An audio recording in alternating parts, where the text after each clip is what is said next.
man is safe and well protected when in man. That's the only job of the government. Which is something good? I do agree with you. It is something good, but you understand that the government was created in order to come to protect existence into coexistence. The so-called democracy, whatever, all this, it is the ideal that a man should be free. Definitely. And when is gonna end, and how can we find a solution to that? It's not a matter of thinking, but what are you thinking? You can think of anything. Even Kalashnikov brought us a gun. What was he thinking? Dear viewers, welcome again to the Independentalism podcast. My name is Birimba, and I'm not alone. I'm together with a guest who's here, of course, to share with me, but also ask questions. And through these questions is where we learn more about independentalism, because independentalism is not a concept owned by this or that person, but it is something that we develop together. And through questioning, and so we validate together what it is. So without wasting much of my time, please, can you please introduce to our viewers?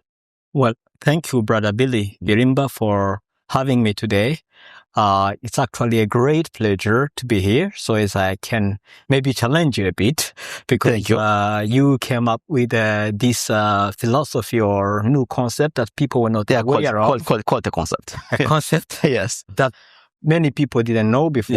Yes. So maybe you have a lot to share with us. And some people are thirsty to know more and to go deeper into that. So I don't know whether I can go straight to the first question, or maybe if you... No, but first I want to understand how are you feeling mentally? I said it's a great pleasure for me to be here. That I'm very excited.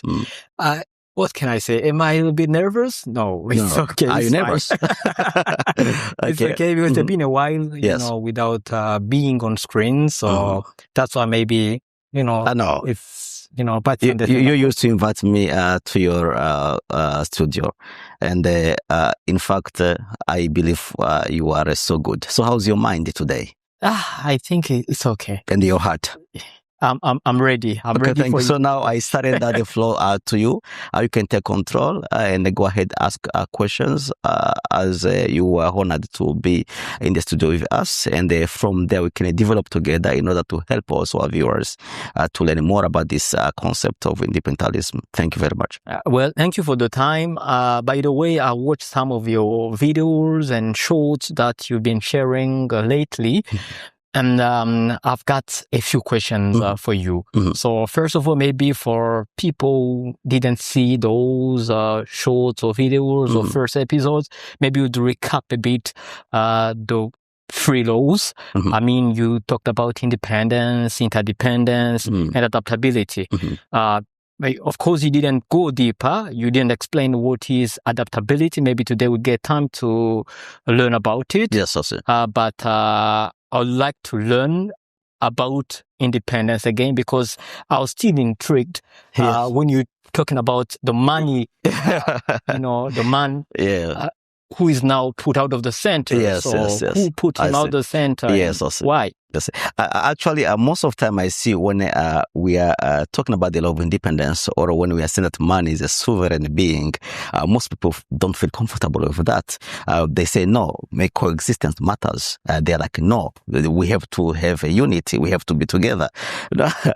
Actually, they talk of the law of independence, forgetting that there is another law which comes to complement the law of independence, which is the law of interdependence. So, though the law of interdependence exists, it does not substitute the law of independence. It simply means man is whole and holy in his own making, because remember, he came alone, and alone will live, and of course alone will die. So this man came alone and sharing the same journey with you, like you living alone and I'm living alone.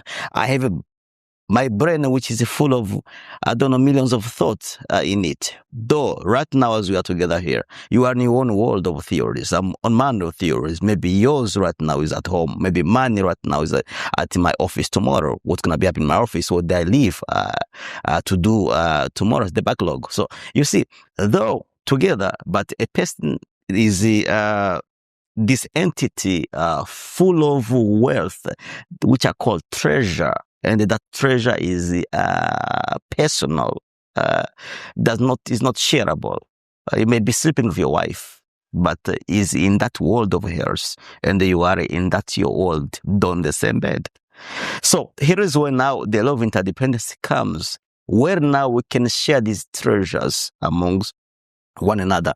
What I give you from my world, and you give from your world, and therefore we can come to create something magnificent that can come to beautify our coexistence. So people must not always think that the law of independence simply means that independentalism support individualism. People must live alone. People must not coexist with fellow beings. It does not really mean that. It simply means, yes, we shall coexist together, but coexistence cannot substitute or replace existence, because existence is the fundamental reason we are here. Well, thank you so much for that clarification. But you have stated that the man was put out of the center. Who put him there, and why was he put out of the center? Who excluded from the center? Yes. This also, I think the historical record can prove very well that actually man has been denied his rightful position, because we say that a human being has a right. Am I right? If you say that human beings has a right, already you understand that those rights are given, because someone must give the right. He has a right. He must have a right. No, we don't have a right. We are already rightful to where we are, because remember that this world that we are living is the world that is defined by a human being. Every institutions we have, the church, government, politics, family, clans, tribes, are all emanating from one single person. If you really agree that we develop from one man into man, do you agree first with that? Yeah, I do. If you agree with that, now you understand how powerful man is before that. If a really human being exists before these institutions, before this noise, surely such a noise, such institutions should only be there in order to understand the man, not to define him, but to understand him. Now, the question you're asking, who replaced man from the center? So, do you believe that the world went through hard times of absolutism, colonialism, slavery, serfdom? This already proves very well that, historically speaking, human being was replaced from the center, where he became an object or a product to be owned by fellow man, and then not holding his rightful position. I don't know whether we are together. We are together yet. The question that still lies here is that those who were, maybe placing the man out of that specific position we're talking about today had the fellow humans, as you are saying. How can you differ fellow humans and the man? You mean they are an ordinary man, or how can you? No, they are fellow humans. Do you agree that human being pre-exist the government? I do. Do you agree that? Absolutely. Do you agree that the government is a formation by a human being? Definitely. And do you agree that it is actually a formation by a man of reason, in order for him to have his reason protected? His duties protected? Yeah, absolutely. His dealings protected? Do you agree with that? I do. So if he really a human being pre-exist the government and any institutions such as church organizations and the political categories, whatever you want to call them, so why do we lose our power as a human beings if we are the ones who formed these entities. It's a paradox how I can create something, then this something becomes powerful, that I become dependent on this thing. Are you with me? I'm with you. I do agree that institutions like the government can be there in order to deal with the human relations, regulate them, to protect human reason, to protect the human dealings, to protect man from foreign or internal aggression. I do agree with that. Or also assure public order. I do agree with that. But this is dealing with coexistence. But the matter of existence only concerns man, a man who's conscious of his world, a man who holds reason, a man who has the responsibility, who has initiatives, but also the accountability for him to respond to all those initiatives that he comes up with. Well, let me. Okay. Mm-hmm. No, go ahead. I'm just cutting you. Sorry, because, no, go ahead. You raised a very important point here when talking about accountability, which requires those systems that were established by men themselves. That's why I can understand that institutions become more powerful than a human being. Because if not the case, you understand that human with this nature of, self-centered or self-interested, you understand that man might be like, you understand, like a hindrance to his fellow human. You understand that man who is egocentric, that's how we are as human beings, always somehow in a competition, like willing to be better.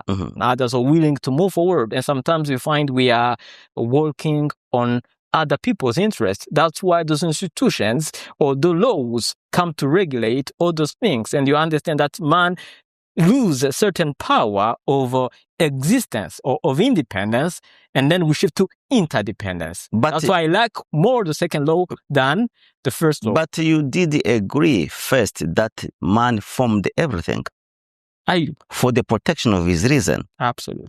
And you do agree that all these institutions, like the government only governs papers. The government does not govern man. It governs papers. And the papers... No, it governs... I'm sorry there. Government governs humans or people through papers. Not at all. It doesn't work like that. Okay. The government governs papers, which are the conclusions that men have concluded as something that facilitates their coexistence. But these papers, they are temporary or transitional or just a transit because, reality change. And as the reality change, so also these papers may be reviewed in order to be changed. Are you with me? I'm with you. That's why we have the Constitution. The Constitution, the job of it, if you understand it very well, it is the only thing that gives us the guarantee that this organization that we formed, okay, it will not abuse its power, and therefore swearing over it that me, the government, that you gave me the power to enforce order and protect reason, dealings, everything that constitutes this state, I swear that I will stand my oath until otherwise. And that otherwise is when now people who concluded what is in the constitutions find it not complete or incomplete or invalid, therefore replacing it for more the realities that they are living. That's why we go beautifying the constitutions. Its job is very simple, by the way. It was to deny the power to the organizations that man formed himself, so it does not end up becoming powerful over the reason of man, since it is the product of the reason of man in order to protect the reason. It's really complicated. It's really complicated since a human being is made through reasoning. I mean, it has to be rational. That is. To go and that's the only power. Yes, even the laws and all the regulations, they come from the reason for, making sure everything is going smooth. And then, when it comes to interdependence, people... I do understand when you are talking about interdependence, but there's no interdependence here. I'm not interdependent with you. What I know, I'm an independent being who's here with you for a cause, and that cause must be noble between you and me. And here's where the role of interdependence comes. Interdependence does not mean that I must surrender the independence of me. A reasonable man is independent in himself, and then no one can deny that reality. But of course, we also agree that men when together, they can do wonders. Like me and you right now on this podcast, discussing. You are independent. Wherever you were at your home with your children and wives, I don't know. I was independent wherever I was. But it's a noble choice or action that we decided to meet in this podcast and share with our viewers of what is independentalism is, because we both believe that it can bring an adapt to our lives, but also to the lives of our viewers. But otherwise, if you want to put interdependence before independence, then what precedes interdependence? Is independence came first or interdependence came first? You're right. You're right. Independence comes first. And then because men are sometimes failing to show that love. I mean, like to understand that a fellow human needs to live as he's living, or needs also to gain those things that the other person is willing to get. And then sometimes he want to bully others, or to exploit his fellow human or his friend, to manipulate others. And then when there is no any other structure or framework that will be able to defend or to protect the others, that guy who is more powerful, maybe has got so many, things, or like resources, resources, or enough wealth, will understand. Yeah, I understand you, but I think the solution is already there. A man of reason, knew that. He saw that danger. Man, after he found himself in this accidental world, of course, the Creator said, I'm giving you this world. It's a scary world, I do understand. But don't worry. I'm giving you a weapon that you will use and survive, or you don't use and perish. You know that weapon, what was? Mind. The job of the mind is to know good and bad, right and wrong, the truth and the lie. And through mind, man came to explore his world. And from this world, he came to understand that actual life belongs to himself. And from there, he created ethics in order for him to exist in this world. He was hungry, and he was able to find the seed, plant seed, until he was able to stock when there's drought. And everything goes good, and they say, here, I will survive. But now the question is, if you are doing that, is your fellow being doing the same? Because understand one thing. When you have ethics, a man who does not have ethics will attack you in order for him to survive. Do you understand? Therefore, men of reason came to conclude that ethics actually are not enough if they are not protected, because you may be dealing with a principle ethics for you to exist, but a fellow man who is not doing the same will end up defrauding you or attacking you. Therefore, we thought of the government. The government is an organization by men of reason in order for it to protect the man against the man. And so all the dealings, contract, etc. And the reason why there is nothing wrong about, putting man out of the center and coming up with those way outs.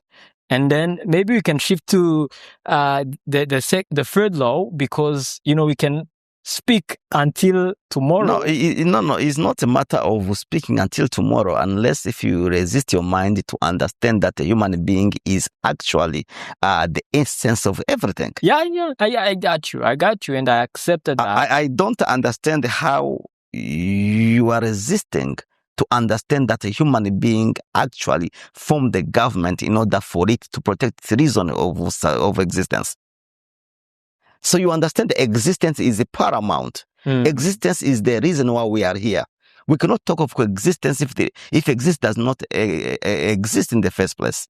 Yeah. So existence pre-exists everything. I do agree with you 100% so there. What is the problem there? What I don't understand, it's as if when you saying that money does no longer have the same value as used to be having before, because like now governments have been created, now systems have been created, institutions are there.